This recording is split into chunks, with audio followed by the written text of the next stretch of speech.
thil tu zong zong te in zawai in chi bai vekule hei kumsang ni som ni le pali December ni som thum pakhat ania umina tan bi ka kan ni nung ber kan manga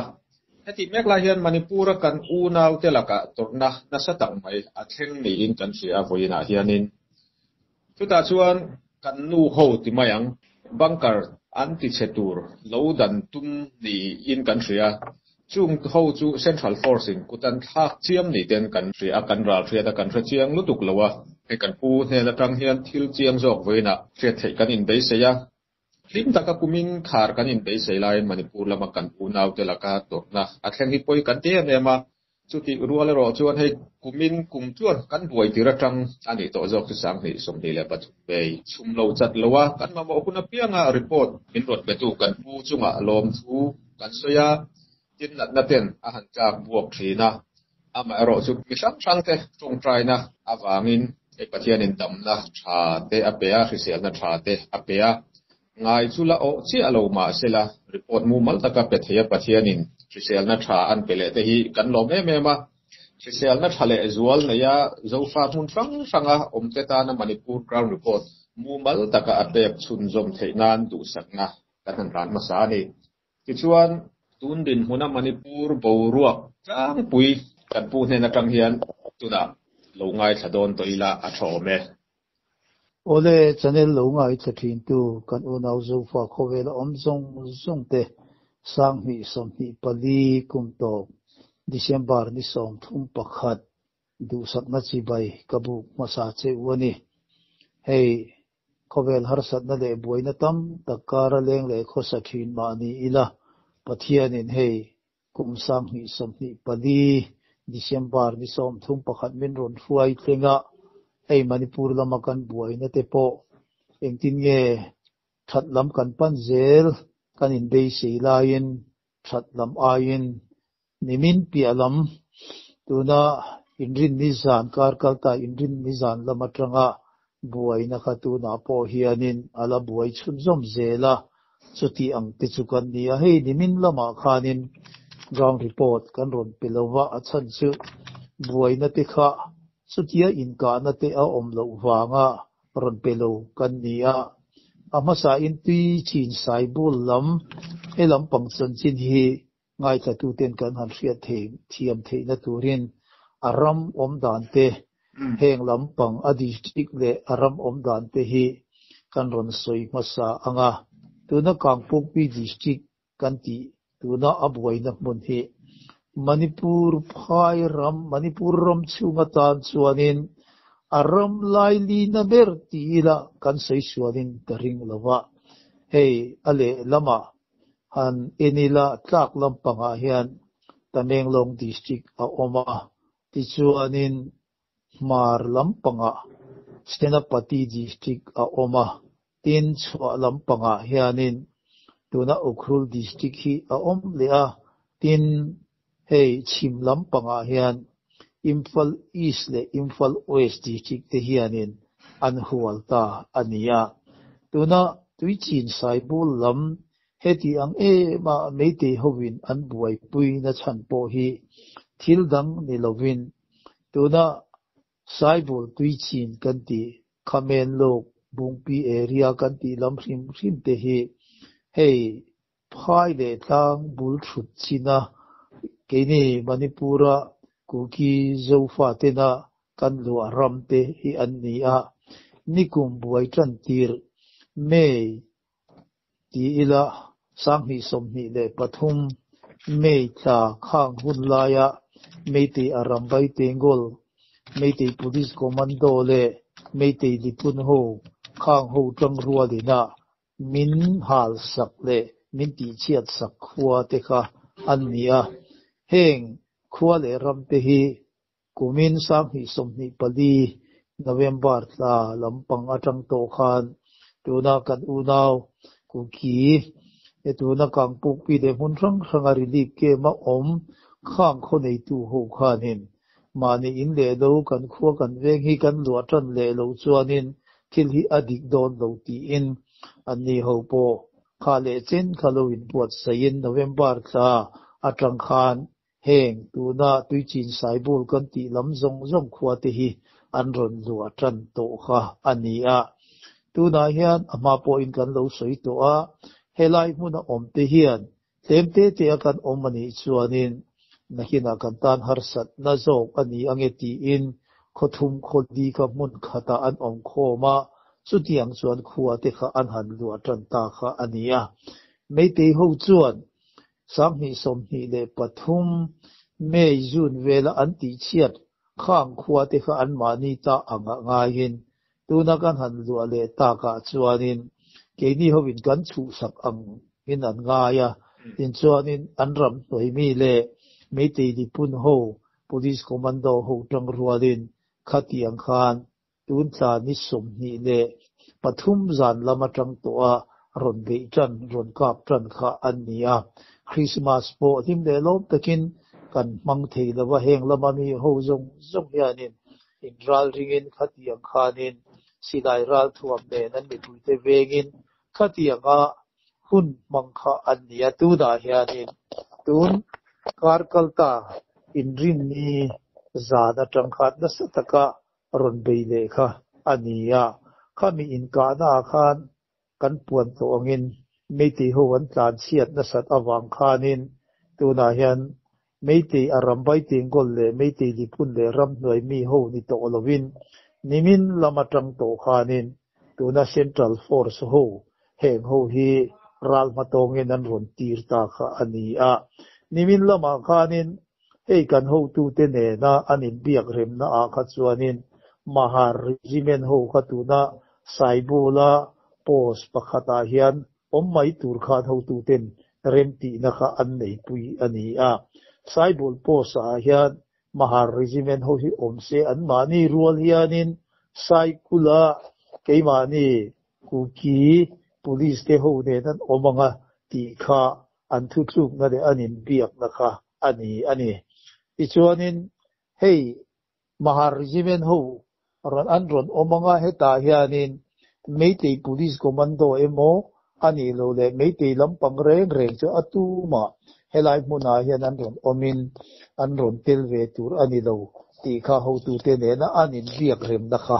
ani a chuti lai chuanin tuna saibul pos a mun hi na te po hi lua je le zel khatumin BSF le CRP ho hian an ron nor le kha ani a kha hei in rin nil zan lama tang to khanin tuna kuki zo nu ho hian khang CRPF le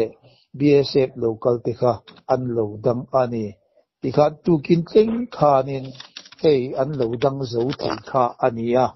amaro chu tu kin jing da riat vel atang khanin puli CRPF le BSF ho kha local le in tuna kan han mu thei da na chuanin voin lama ron kala keimani tuna kuki zo nu ho chunga kutlak tu tear gas le bullet rubber bullet a ron kap tu te kha tu dang ni lovin BSF ho an nita ani an liam na sakho maya chanchin kan han hriat thei da na chuanin tuna thiam tur zong te hi somthum layan somthum ayin an tam zok ti kha hei ground atanga kan han hriat dan ania nu pakhat nu phei kha chu hei amit chunga khanin hei amit khovel kan tiam che helaya hian atuna rubber bullet ka sakha ani awangin athi po achuak na sakhop maya amit te po kha adel thei maya ngim ti khop khanin thisen kha achuak na sa ani amaro chu chanchin kan han hriat thei dan nu bera chuanin ani po gohati lama in enkol turin an phur chuak to ti kha ania mi pa te tam tak vokalin chuta chuanin tuna tiam ho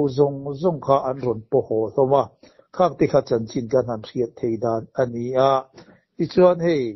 tuna cycle lama an MLA nu khanin DGP ne na phone hanti in hei helai muna security om ho hi engle khole kai lamdar li tengin heng ho hi withdraw tir vek ro ti a handil po khanin hei keima thu in ka ti thelo central lama tanga home ministry thu suak ania Biren Singh le Home Ministry thu chu kan ni awangin keima thu in engma ka ti theilo ahan ti ta ka chon tu da hianin kotu Committee on Tribal Unity pangpukpi lamami how to te khanin thu chu asiamin zanindar li tenga tuna security force BSF de midang tamte saibul muna keimani zonu ti buai ho hi withdraw ani lo chuanin hey total shutdown kan rama kan puangam ti kha ania hey tuna chuanin hey engtin nge thila omse lang kan hrelowa tuna hianin nu ho zong kha aron withdraw vek to ula ta chuan keini mi pa ho kan chewe thung to am ti kha thu chuan nung ber kan han hriat theite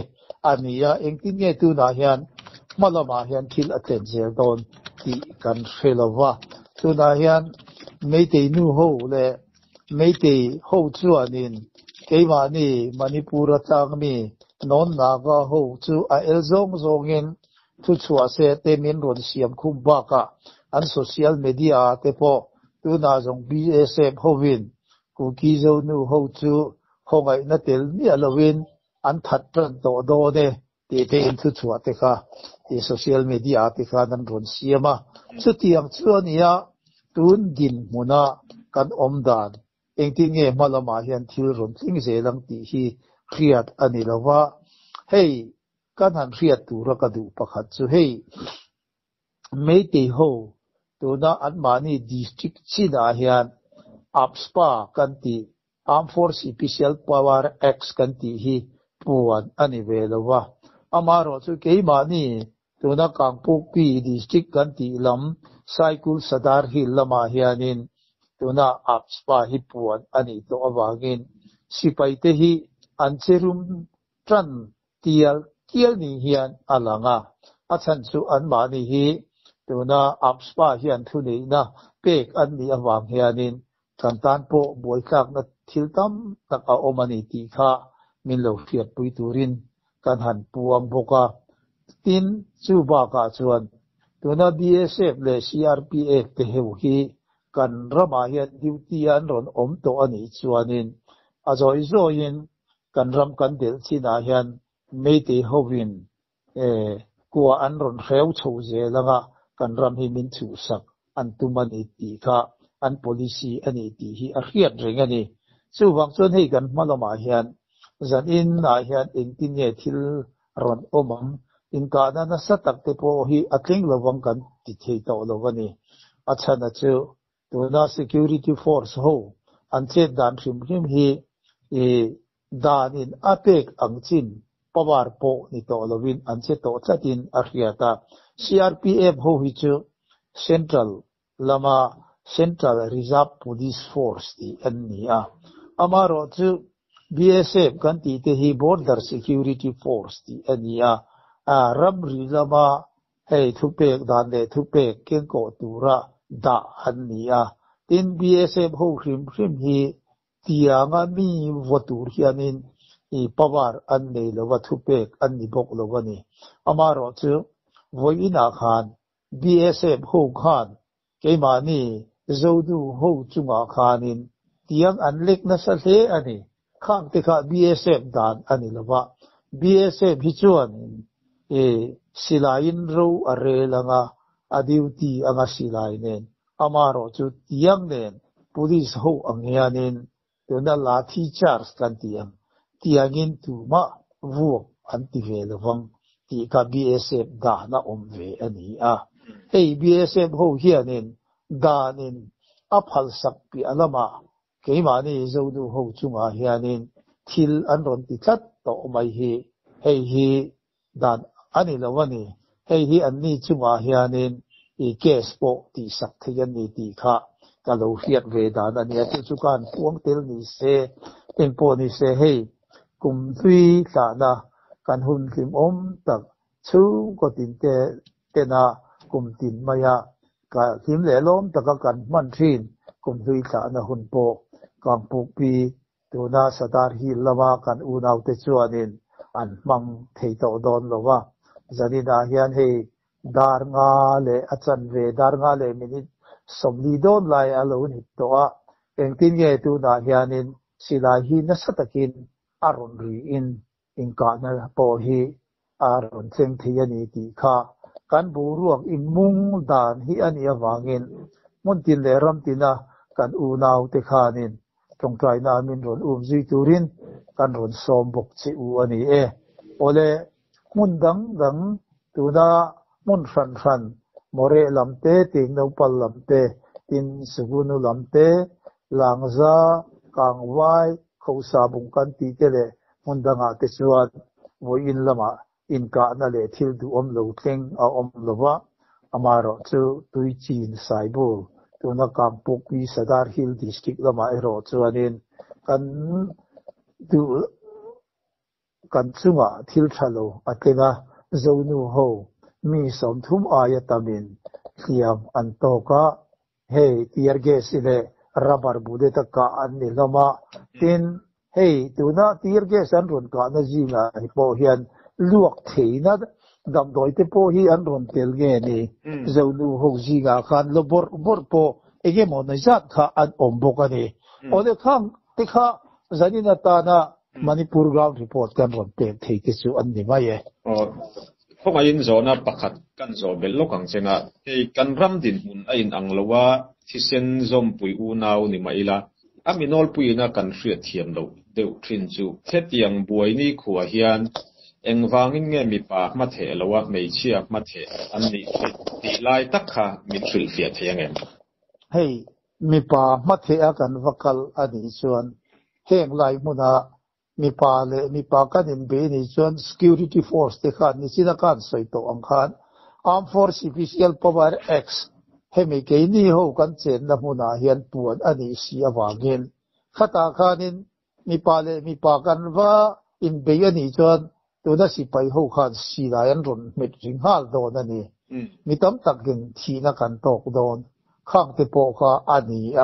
a chan chu ka soi to ang khan me te ho rama chuanin armed force special power x kha puan ani lova amara chu tu na ke ma ni zofa te chen na kampuk pi district Sadar Hill kan ti bel pheizong zonga hianin armed force special power x kha puan ani ta mi pa howin tu na security force te mahar regiment emo BSF emo CRPF emo khang ho kha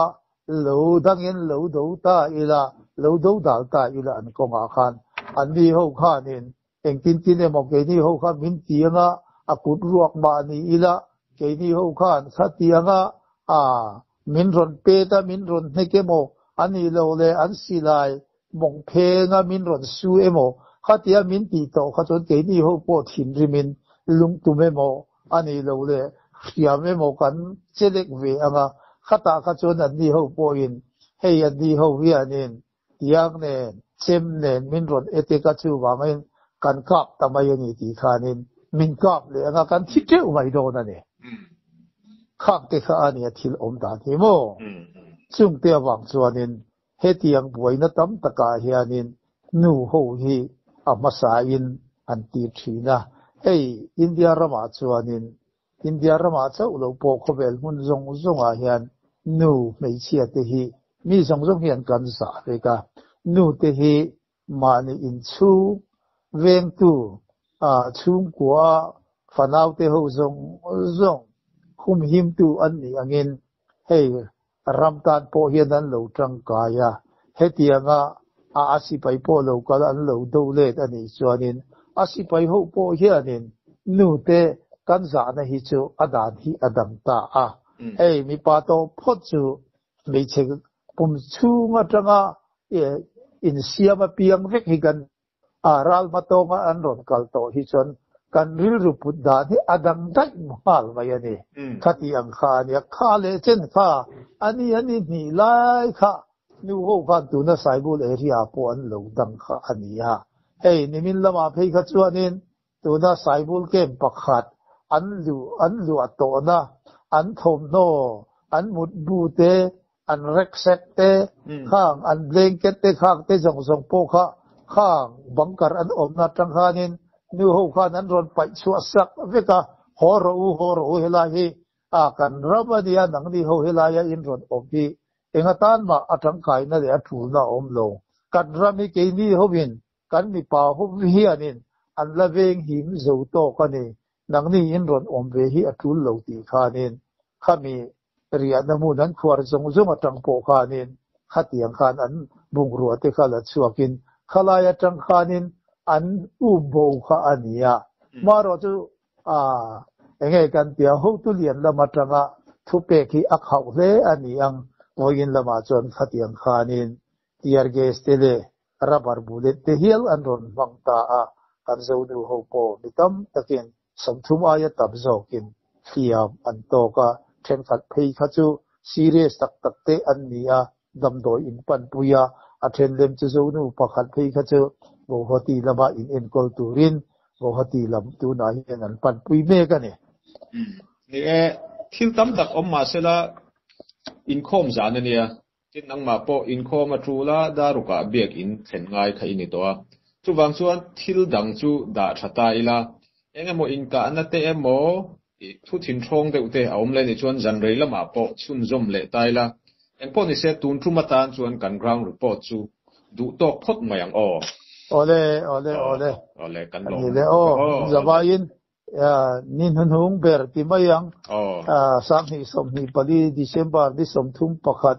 kum zui cha na income duam taka bang thek turin kan unaw zo fa khobela om zong te du sak da kar ron san che u ani kalome ke ni po kan lo du ke